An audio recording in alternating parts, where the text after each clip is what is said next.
Les ennemis de la raffinerie de Dangote échouent face à la nouvelle stratégie de l'homme le plus riche d'Afrique. Beaucoup pensaient que c'est fini pour Dangote, mais il vient de trouver une voie de sortie inattendue grâce au président Tinubu. Avant de vous donner tout le détail sur cette affaire, j'aimerais d'abord vous inviter à vous abonner et à cliquer sur la cloche de notification pour ne pas rater mes prochaines vidéos.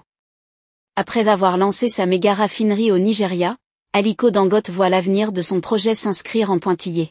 L'homme le plus riche d'Afrique a du mal à trouver du pétrole brut dans son propre pays pour alimenter l'industrie. Il se trouve également dans la difficulté pour importer le pétrole brut à l'étranger.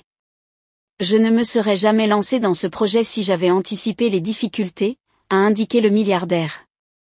Il a ajouté que le projet de raffinerie est mis en péril par des personnes dont il n'arrive pas à en connaître l'identité. La mafia du pétrole est bien pire que celle de la drogue. Tandis que les adversaires sont connus dans le trafic de drogue, dans le pétrole, l'ennemi est invisible et peut être infiltré à l'intérieur même de l'entreprise. Malgré ces obstacles, l'homme d'affaires ne compte pas jeter l'éponge. Désormais, nous sommes au milieu de la mer, si nous arrêtons de nager, nous coulerons.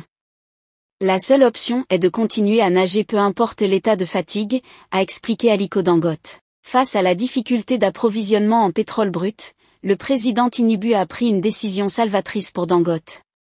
En effet, le Conseil exécutif fédéral a adopté lundi 29 juillet une proposition du président Tinubu visant à vendre du brut à la raffinerie Dangote.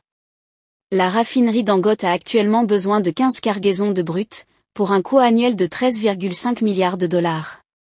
La NNPC s'est engagée à en fournir 4.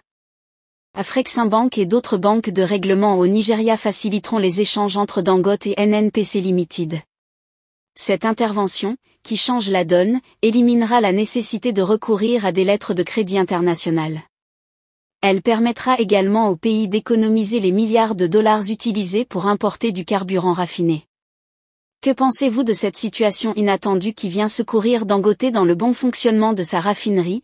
Laissez votre avis en commentaire. Si ça vous a plu, n'hésitez pas à vous abonner et à cliquer sur la cloche de notification pour ne pas rater mes prochaines vidéos.